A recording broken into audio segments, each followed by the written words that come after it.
Bienvenue dans La Voix des Puissantes, le podcast pour les femmes en quête de conscience, d'authenticité et de puissance intérieure. Je suis Estelle Ruiz, astrologue, thérapeute d'obsidienne et accompagnante de la puissance féminine. Ici, nous explorons l'astrologie, la mémoire transgénérationnelle et les archétypes de l'ombre pour révéler ce qui, en toi, attend d'être reconnu. Tu trouveras dans cet espace des outils concrets, des récits vécus, des rencontres qui résonnent. La Voix des Puissantes, c'est la mienne, c'est aussi la tienne. C'est le murmure qui devient chant et qu'on offre au monde. Installe-toi, c'est parti pour l'épisode du jour. Hello, bienvenue dans ce nouvel épisode du challenge de la Voix des Puissantes. Aujourd'hui, on va parler de la gentillesse. Je vais être très claire avec toi. Moi, j'aime le love. J'aime les gens gentils, qui sont subtils, sensibles, attentionnés, bienveillants. Je ne trouve absolument pas que la gentillesse soit une faiblesse ou un manque de discernement dans ce monde un peu brut dans lequel nous vivons. Par contre, il y a une frontière immense entre être une bonne personne, vraiment gentille, et être une bonne poire. Et c'est là que le bât blesse. Je vais te raconter un petit bout de mon histoire. Alors, moi, depuis toute petite, j'ai toujours eu un peu le syndrome de la sauveuse. J'ai des souvenirs où dès qu'un nouveau ou une nouvelle arrivait dans la classe, par exemple, j'allais la voir direct pour me présenter, pour l'amener dans mon groupe d'amis, pour le ou la faire s'intégrer. Dès que quelqu'un était en difficulté, je faisais tout ce que je pouvais pour l'aider. J'ai même donné beaucoup de choses qui m'appartenaient un peu plus tard, à l'âge de jeune adulte, à des amis qui avaient moins de moyens que moi, donc je donnais des choses. J'ai toujours été aussi à l'écoute des personnes. Et j'ai même un souvenir d'une prof de collège qui m'avait dit un jour, alors en toute bienveillance, parce que c'était vraiment pour mon bien, elle m'avait dit « Estelle, arrêtez de faire Mère Teresa ». Et cette phrase-là, elle résume un peu tout. Donc, comme tu le vois, ça ne date pas d'hier. Et je pense que c'est un savant mélange entre ma nature profonde, qui est d'aller vers les autres, astrologiquement, mon nœud sud en poisson, pour celles qui connaissent, et puis aussi, sociétalement, qu'est-ce qu'on attend des petites filles. Alors, qu'est-ce que ça a donné ensuite quand j'ai grandi ? Je me suis laissée phagocyter dans des relations, des amitiés, où je mettais mes besoins sous le tapis, où mon espace il pouvait être piétiné, où je ne me faisais pas vraiment respecter, où on m'utilisait. Pourquoi ? Parce que je confondais la gentillesse avec une forme de sacrifice et que comme ça, évidemment, j'imaginais que j'étais une bonne personne, qu'on allait m'aimer parce qu'évidemment, j'étais sympa, je faisais des compromis.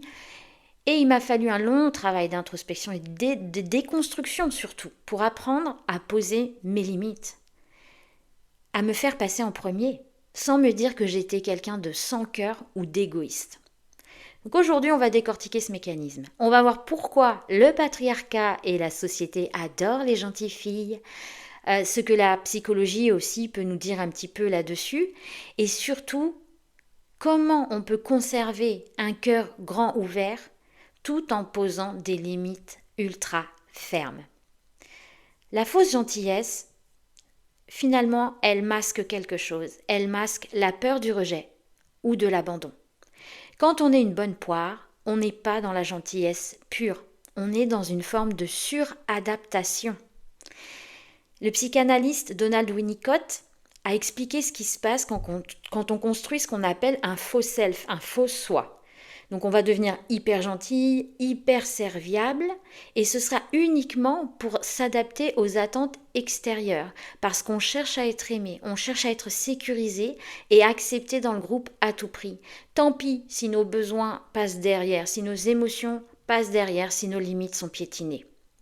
Alors évidemment, le philosophe par exemple Emmanuel Levinas va rappeler que l'éthique, elle commence quand on prend soin de l'autre. Ce n'est pas mal de prendre soin de l'autre et d'être à son écoute. Mais si ce soin, il se fait au prix de son propre effacement, ce n'est pas de l'amour offert. C'est un contrat inconscient. On se dit, je me sacrifie pour toi. Alors c'est inconscient, peut-être que vous dites, mais non, pas du tout, c'est inconscient. Je me sacrifie pour toi, je fais des choses pour toi, donc tu es obligé de m'aimer et de ne pas me rejeter. Et devine quoi? Les personnalités opportunistes, toxiques, elles repèrent cette chose-là, cette blessure, ce besoin à des kilomètres. On se parle d'inconscient à inconscient. On attire et on est attiré par les personnes qui vont au contraire profiter de cette faille-là, de cet espace-là où on n'est pas dans notre axe, on n'est pas dans notre vérité, on est dans notre faux self. À côté de ça, de toute façon, la société adore les gentilles filles.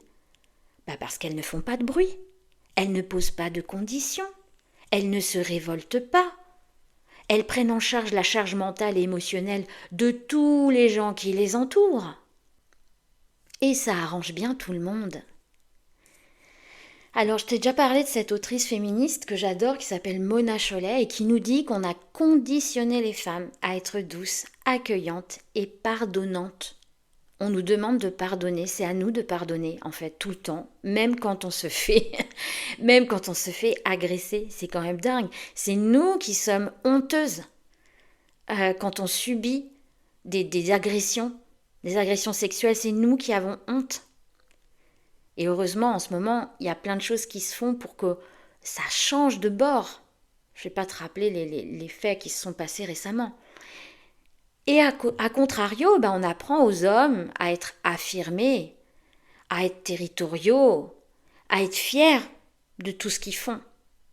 Quand un homme pose une limite, on dit qu'il a du caractère, qu'il a de l'autorité, du charisme, et j'en passe. Et quand c'est une femme qui pose une limite, qui hausse un petit peu la voix, on la traite rapidement de fille compliquée, de fille aigrie. On dit qu'elle a ses règles. De toute façon, j'imagine que si tu m'écoutes, tout ça, tu l'as déjà remarqué et peut-être que tu le sais déjà. Mais le répéter, se le redire, c'est important. Parce que parfois, on a beau le comprendre intellectuellement, cette pression qui est là, notre inconscient, lui, il n'a pas encore saisi le chemin pour se sortir de cet espace-là. J'avais envie de te parler aussi d'astrologie par rapport à ça, parce qu'en astrologie, une empreinte, un thème, on peut voir des tendances. On peut voir comment les personnes vont plus ou moins rentrer dans ce moule-là, dans ce cadre-là. Moi, je te parlais que j'ai le nœud sud en poisson, et tu verras, j'ai d'autres aspects aussi qui m'ont amené, en tout cas quand on est plus jeune et qu'on est moins dans la conscience, on est très spontané, à aller vers cette chose-là. En astrologie, il y a 2 axes qui, selon moi, vont nous raconter cette histoire d'être gentil, de prendre sa place, d'être au service de l'autre, etc. Il y a celui évidemment Vierge-Poisson, qui est l'axe du service, et dans lequel on retrouve facilement le triangle de Karpman, et celui de la Balance Bélier, qui est l'axe de la relation à soi et à l'autre. L'axe Vierge-Poisson, là on tombe dans le piège du sauveur.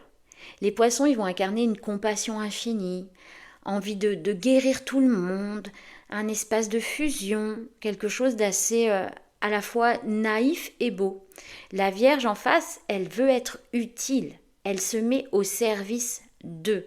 On parle souvent de la Vierge comme d'un signe du service, du soin à l'autre aussi. Alors un peu différent de la façon dont on pourrait l'incarner le poisson, mais voilà, on est pile dans l'axe, ce sont 2 signes qui sont face à face. Liz Green, une grande astrologue américaine, elle explique très bien que si cet axe n'est pas équilibré, on plonge droit dans le triangle de Karpman. On devient le sauveur ou la mère Teresa qui veut réparer les blessures de l'autre, mais à force de se sacrifier, on en a un petit peu marre. On finit par être épuisé, exploité, donc on se sent victime. Et après, on ressent du ressentiment, de l'amertume envers la personne qu'on veut aider, parce qu'elle ne fait pas exactement ce qu'on veut. Et cette personne, elle peut nous prendre pour un bourreau une fois qu'on l'a aidée, parce que justement, on lui en demande trop, elle n'en est pas à cet endroit-là. Enfin, bref, il y a vraiment plein de configurations qui sont vraiment dans cette énergie de l'axe Vierge-Poisson, qui sont du triangle de Karpman. À côté de ça, on a l'axe balance-bélier. Et là, c'est le piège de la suradaptation. Parce que la balance, elle va chercher la paix, le lien, l'harmonie à tout prix. Mais si elle n'intègre pas le feu du bélier, c'est-à-dire si elle n'a pas le courage de faire face au conflit, de s'affirmer, de dire un vrai non, finalement l'harmonie c'est qu'une illusion. C'est une illusion d'harmonie maintenue par la peur. Et on devient une sorte de victime consentante. Donc pour ceux qui apprécient l'astrologie, qui le font un petit peu, allez voir ces deux axes, comment ça fonctionne chez vous, ça peut vous donner des indications, des tendances. En tout cas, dans mon cas, avec l'axe des nœuds qui est en poisson vierge, on est en plein dedans. Et en plus, j'ai 3 planètes en balance, dont Vénus. Donc, j'avais largement un terrain pour venir expérimenter cette chose-là. Pour sortir de ce piège, évidemment, il faut déjà en avoir conscience, qu'on se retrouve régulièrement dans ces situations où on est la bonne poire, où on est le ou la gentille et où les gens ne respectent pas nos limites. Il y a un terme que j'aime bien, c'est celui d'une chercheuse qui s'appelle Christine Neff, qui parle de bienveillance féroce. Et là, on pourrait partir sur mais qu'est-ce que c'est qu'être bienveillant ? Bon, je ne vais pas m'étaler sur le sujet qui, je pense, pourrait prendre un podcast complet. Mais en tout cas, ce que je suis sûre, c'est que être bienveillant, être gentil, ça ne veut pas dire être une lavette. Poser une limite, ce n'est pas agresser l'autre. C'est simplement lui donner le mode d'emploi de ta relation avec lui. Et même si cette personne n'a pas la même limite que toi, elle doit l'accepter. C'est te dire oui à toi, à tes besoins, à tes émotions, à là où tu en es. Une personne qui t'aime sincèrement, elle n'aura pas de souci à ce que tu lui poses des limites. Elle sera peut-être étonnée si tu n'as pas l'habitude de le faire, mais elle acceptera tes conditions, tout comme toi, tu dois accepter les siennes. Par contre, une personne qui tire profit de toi jusqu'à la moelle, je pense qu'elle n'appréciera pas et elle essaiera de te faire culpabiliser, elle essaiera de retourner la situation. Et c'est ce qu'on appelle de la manipulation. En tout cas, c'est un filtre qui te permet de voir si la relation, elle est juste. La relation à toi-même, est-ce que tu te respectes ? Et la relation à l'autre, est-ce que cette personne-là t'aime vraiment pour ce que tu es ? Donc tu as le droit d'aimer le love, tu as le droit de te dire mais moi je suis douce, généreuse, je suis attentionnée, je suis gentille. Et évidemment que la solution ce n'est pas blinder son cœur ou devenir cynique pour se protéger, non. Mais simplement mettre le curseur à un autre endroit, comprendre que la gentillesse, c'est une qualité en or. Et on ne jette pas ce trésor à n'importe qui. On n'offre pas ce trésor à n'importe qui. Ta gentillesse, elle doit être précédée par ton respect de toi-même. C'est toi d'abord. Je te laisse avec cette question à infuser aujourd'hui. Dans quelle relation ou quelle situation tu continues d'être une bonne poire parce que tu as peur de déplaire? Et quelle est la limite ferme mais aimante que tu as besoin de poser aujourd'hui? Dis-moi en DM sur Instagram si cet épisode a résonné en toi. Et si tu sens que tu as réellement envie d'arrêter d'être une bonne poire, que tu es prête à aller regarder en profondeur ce qui en toi te fait toujours retomber dans ces mêmes panneaux relationnels pour enfin réintégrer ta souveraineté, j'ai une surprise pour toi. Mi-septembre, j'organise un challenge des puissantes qui est totalement gratuit. Ce sera une expérience immersive pour t'aider à déconstruire ces schémas de suradaptation et reprendre les rênes de ta vie. Si tu veux réserver ta place en avant-première et être informé avant tout le monde, envoie-moi simplement le mot puissante en DM sur Instagram @estelleruiz.astro et je t'enverrai le lien d'inscription directement. En attendant, prends bien soin de toi, garde ton cœur ouvert et tes limites bien claires et je te dis à demain pour le prochain épisode de La Voix des Puissantes. J'espère que cet épisode a résonné en toi. S'il a fait écho, abonne-toi pour ne rien manquer des prochaines Voix des Puissantes. Et s'il peut aider une amie, une sœur, une femme que tu aimes, partage-le. Pour continuer la conversation, retrouve-moi sur Instagram à estelleruiz.astro. J'ai hâte de te lire, de découvrir ce que cet épisode a réveillé en toi. Tu trouveras toutes mes ressources sur mon site ou dans mon Linktree en description. Je te dis à très bientôt, ici ou ailleurs.